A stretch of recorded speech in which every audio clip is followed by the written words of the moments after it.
Shalom, selamat kita bertemu kembali di Emeti 2819, channel yang selalu membawakan kepada Anda intisari pembelajaran sekolah Sabat secara mingguan. Dan pada kali ini kita telah masuk di pelajaran yang kedua di dalam suku tahun yang keempat di tahun 2021 ini. Sebelum kita melihat intipati di setiap subtopik yang kita akan lalui dalam pembelajaran sekolah Sabat ini, mari kita tunduk kepala dan kita berdoa. Bapa di sorga, terima kasih untuk selalu bersama dengan kami dan memimpin kami. Dan pada saat ini ketika kami mempelajari pelajaran sekolah Sabat untuk Sabat yang kedua ini, biarlah Tuhan memberikan ilham dan Engkau mengutuskan Roh Kudus-Mu supaya dapat membantu kami memahami intipati pembelajaran sekolah Sabat pada kali ini. Ampuni segala dosa dan kesalahan kami. Di dalam nama Yesus kami berdoa dan mengucapkan syukur. Amin. Saudara-saudara yang dikasihi dalam Tuhan, pelajaran sekolah Sabat kita pada kali ini, ya kita lihat di dalam pelajaran yang kedua dan tajuknya adalah pelajaran sejarah oleh Musa. Dan untuk kita mengupas pelajaran sekolah Sabat kita pada kali ini, kita terlebih dahulu lihat apakah ayat hafalan kita. Dan ayat hafalan kita tentu saja terdapat di dalam 1 Korintus pasal yang ke-10 ayat ke-3 dan ke-4. Dan kita bacakan, mereka semua makan makanan rohani yang sama dan mereka semua minum minuman rohani yang sama. Sebab mereka minum dari batu karang rohani yang mengikuti mereka, dan batu karang itu ialah Kristus.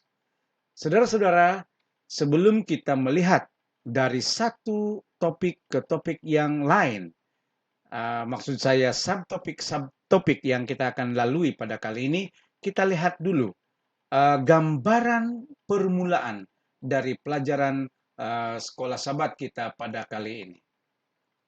Kalau kita lihat pada pelajaran sekolah Sabat kita ini, kita akan mengerti bahwa ini adalah tentang Musa, dan Musa mengulangi semua intipati firman Tuhan yang telah diberikan kepadanya kepada bangsa Israel dan disampaikan kepada bangsa Israel menerusi pidato pertamanya.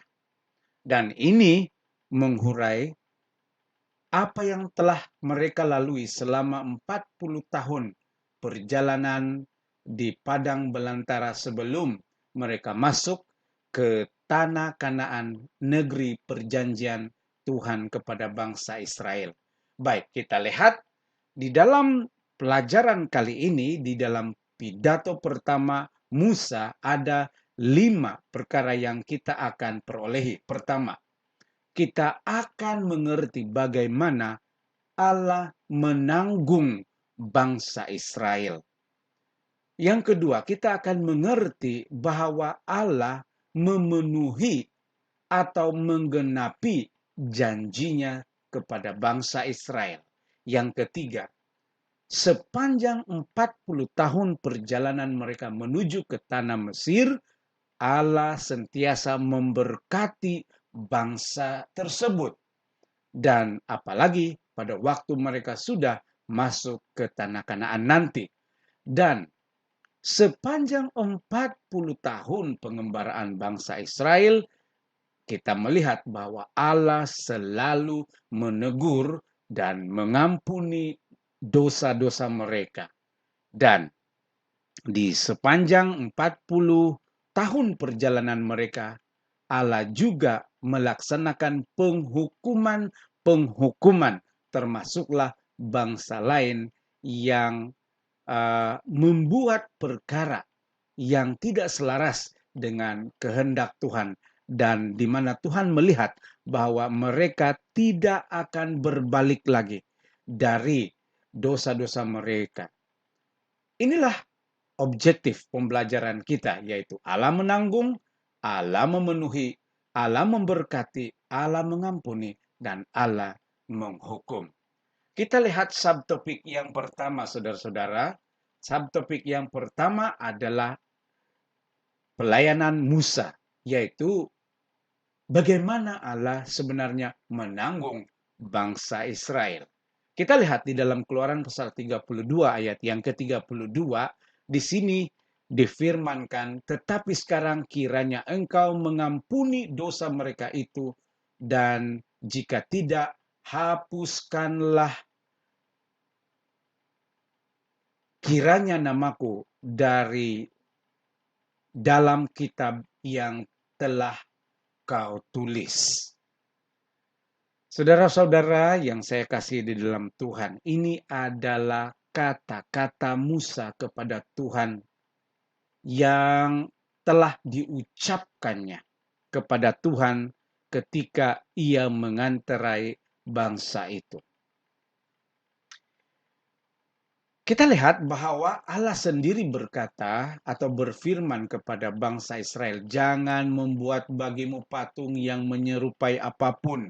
Namun mereka segera membangun seekor anak lembu dan menyembahnya. Kemudian Musa datang kepada Tuhan untuk mengantarai mereka atas dosa-dosa yang mereka telah lakukan. Dan dia meminta Tuhan mengampuni dosa-dosa bangsa itu. Perilaku Musa ini adalah sama.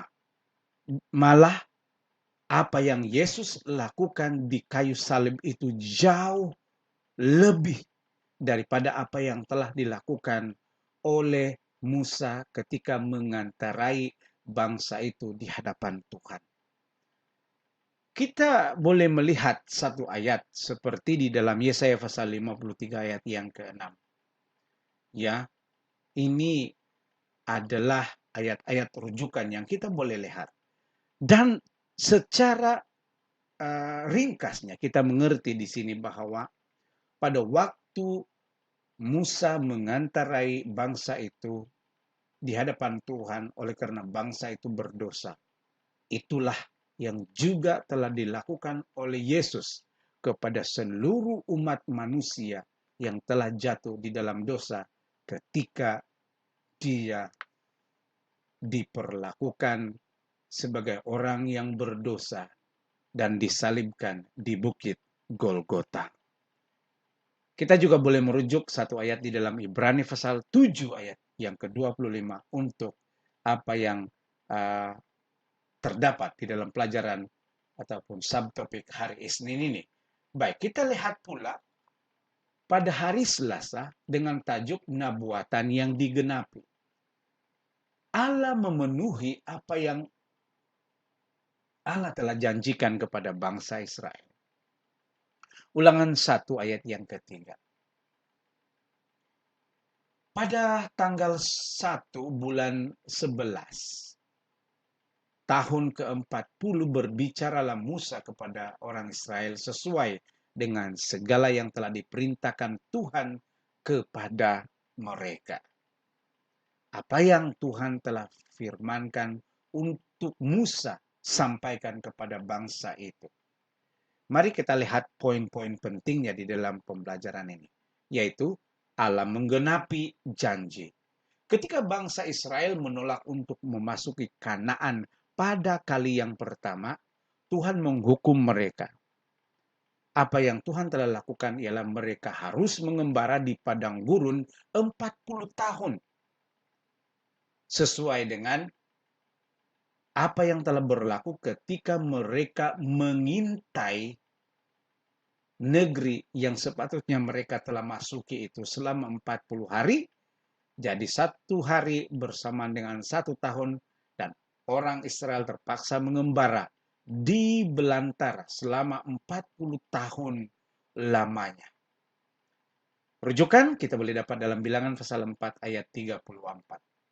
Tepat 40 tahun setelah itu Allah telah memimpin Israel kembali ke Kanaan, dan Allah yang Maha Kuasa telah memenuhi janjinya kepada bangsa itu.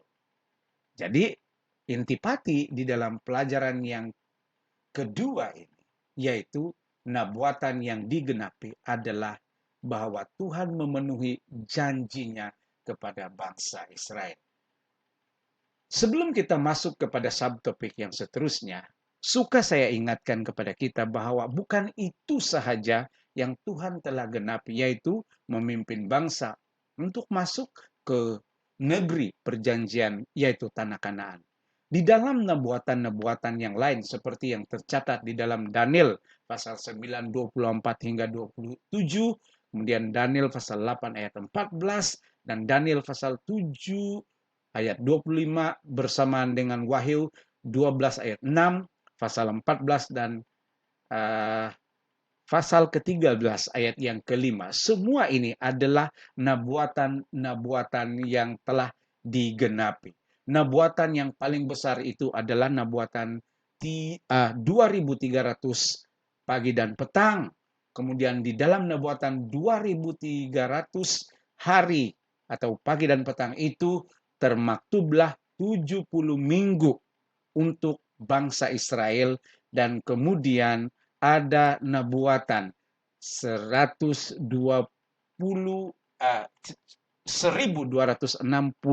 hari yang datangnya daripada 538 sebelum Masehi sehingga 1798 tahun Masehi, yaitu kegenapan yang luar biasa yang telah berlaku di dunia ini, yaitu apa? Kejatuhan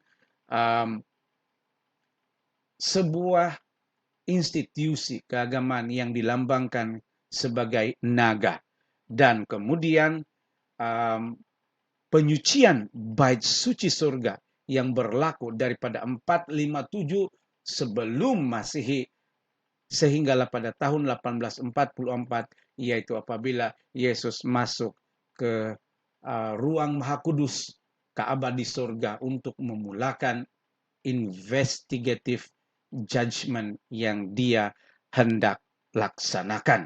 Baik, jadi bukan hanya janji untuk masuk ke tanah Kanaan yang telah digenapi, tetapi juga nubuatan-nubuatan yang terdapat di dalam buku Wahyu. Baik, kita masuk kepada subtopik yang berikutnya, yaitu Allah memberkati.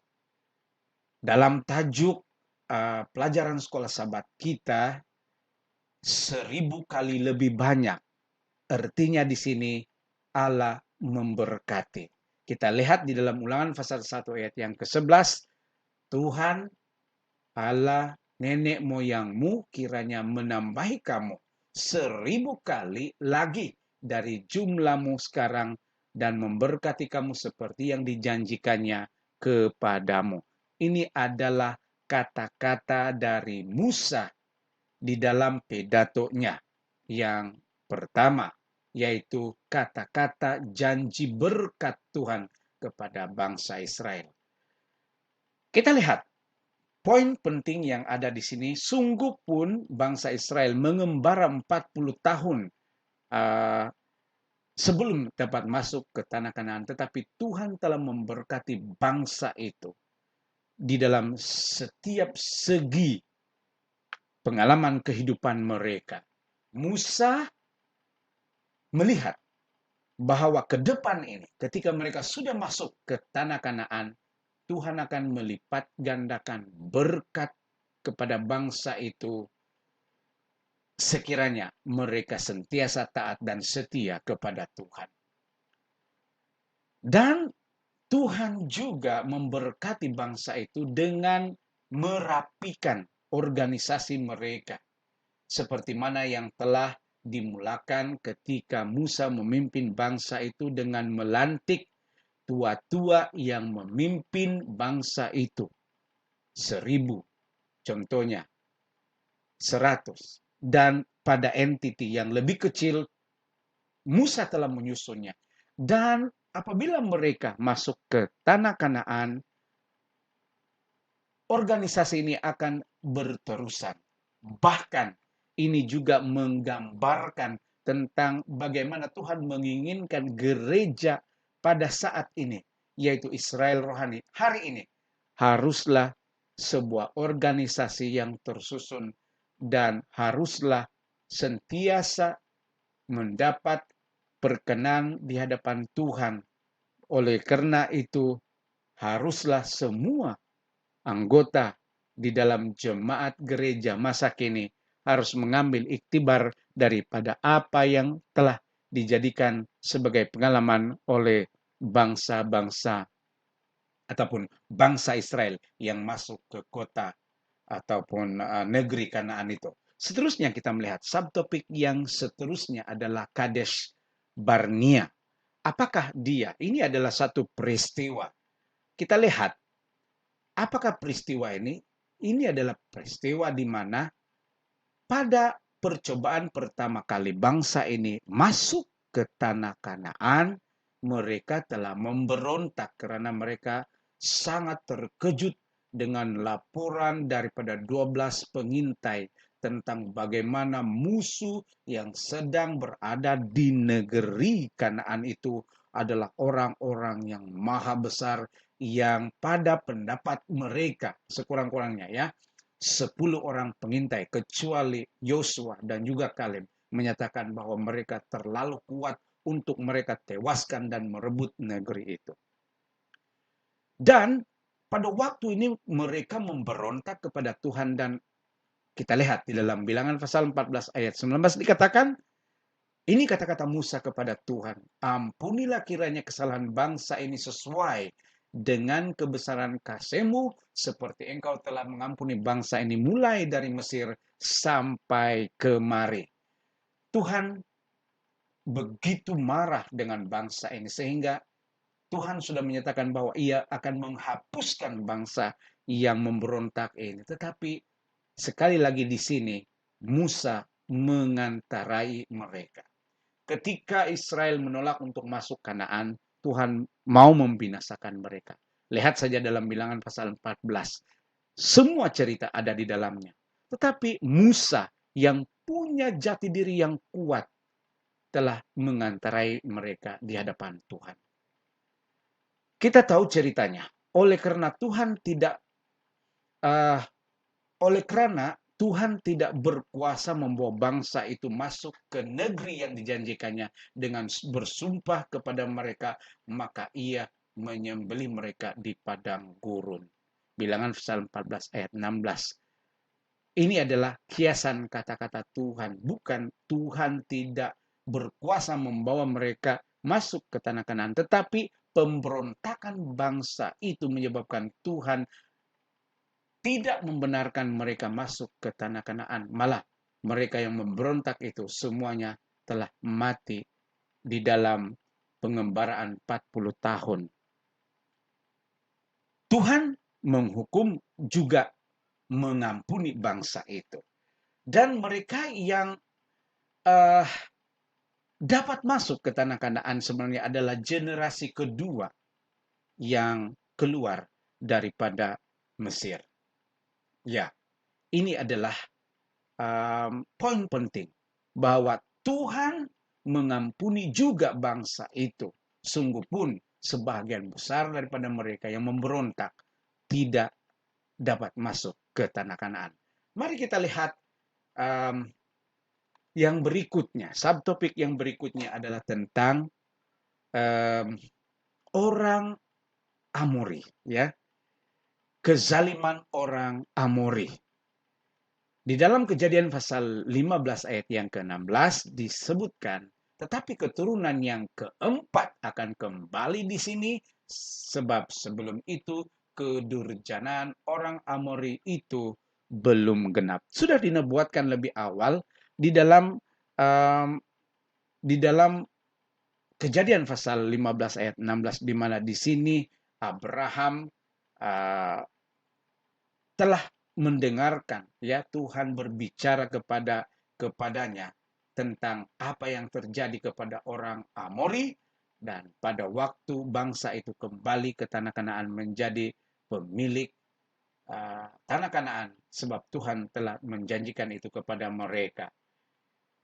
Dalam Ulangan pasal 2 dan pasal yang ketiga diperhatikan di sini bahwa orang Israel memohon untuk melewati Sihon dan juga Og supaya mereka boleh sampai ke tanah Kanaan. Tetapi Raja Sihon tidak membenarkan hal ini berlaku. Malah mereka benar-benar menolak apa yang Tuhan telah pohonkan kepada bangsa ini supaya memberikan leluhon kepada orang Israel untuk masuk dan melalui negeri itu ketika mereka mau masuk ke tanah Kanaan. Tuhan sebenarnya menawarkan damai kepada bangsa Amori yang ada di Sihon dan Og ini. Tetapi mereka memilih nasib mereka sendiri dengan menolak perdamaian yang Tuhan berikan dan yang Tuhan telah utuskan kepada mereka. Di dalam hal ini, Tuhan mengizinkan bangsa Israel menyerang dan membantai dan membunuh bangsa Amori yang enggan untuk menerima tawaran damai yang uh, ditawarkan kepada mereka. Sungguh kita melihat bahwa ini adalah kelihatannya seperti suatu kekejaman. Tetapi sebenarnya kita melihat di sini bahwa ketika Tuhan mengambil keputusan untuk menghukum satu-satu bangsa atau siapa saja mereka, itu Tuhan sudah ketahui bahwa sudah tidak ada titik kembali bagi mereka itu. Termasuklah orang-orang Amori ini. Sebab itu Tuhan mengizinkan hukuman dikenakan kepada mereka. Dan kalau Tuhan menghukum, hukumannya itu adalah hukuman yang adil. Jadi kita meninjau sejarah bangsa-bangsa dan orang-orang yang menghormati dan yang mempercayai Allah akan diselamatkan Tuhan. Seperti apa? Rahab dan juga orang Gibeon yang telah membantu bangsa itu. Tuhan memberikan belas kasihan dan menyelamatkan mereka dari kehancuran. Kita melihat secara keseluruhan pelajaran sekolah sahabat kita di pelajaran yang kedua ini dapatlah disimpulkan dengan mengambil apa yang tertulis di dalam buku The Upward Look yang ditulis pada August 6 oleh E.G. White. Di sini mengatakan sejarah anak-anak Israel ditulis untuk menjadi nasihat dan petunjuk bagi kita atas dunia yang akan datang. Mereka yang berdiri dalam iman di hari-hari akhir ini dan akhirnya mencapai pintu masuk ke Kanaan surgawi harus mendengarkan kata-kata peringatan yang diucapkan oleh Yesus Kristus kepada orang Israel. Pelajaran-pelajaran ini diberikan kepada gereja di padang gurun untuk dipelajari dan diperhatikan oleh umat Allah dari generasi ke generasi selama-lamanya. Pengalaman umat Allah di padang gurun akan menjadi pengalaman umatnya di zaman ini. Kebenaran adalah pelindung sepanjang masa bagi mereka yang akan memegang teguh iman setelah disampaikan kepada orang-orang kudus. Jadi kita berbalik kepada objektif pembelajaran sekolah sahabat kita pada sabat kedua ini, yaitu Allah menanggung, Allah memenuhi, Allah memberkati, Allah mengampuni, dan Allah menghukum. Inilah pengalaman bangsa Israel. Dan sesuai dengan komentar Ellen G. White dalam tulisan yang telah kita dengarkan sebentar tadi, maka di akhir zaman ini juga Allah menanggung, mengampuni kita. Allah juga akan menggenapi, memenuhi janjinya. Allah memberkati kita dengan berkat-berkat kehidupan, pemeliharaannya. Allah juga mengampuni kita sekali lagi. Tetapi di akhir dari semua ini, jangan lupa bahwa Allah akan menghukum. Pengalaman bangsa Israel akan menjadi pengalaman kita. Dan satu-satunya resepi menurut Ellen G. White agar kita terselamat dan masuk ke Kanaan surgawi adalah untuk memegang kebenaran. Karena hanya kebenaran yang akan menjadi pelindung sepanjang zaman sehingga kita masuk ke dalam kerajaan surga. Mari kita tunduk kepala dan berdoa. Bapa di surga, terima kasih untuk pembelajaran pada pelajaran yang kedua ini, intisari telah pun kami dengarkan, dan biarlah ini berguna di dalam membantu kami supaya mempersiapkan diri kami seperti mana bangsa Israel yang akhirnya telah masuk ke tanah Kanaan. Kami rindukan tanah Kanaan surga yang Engkau telah janjikan, dan biarlah itu menjadi bagian kami. Ampuni segala dosa kami dan kuatkan kami ya Tuhan. Di dalam nama Yesus kami berdoa dan mengucap syukur. Amin.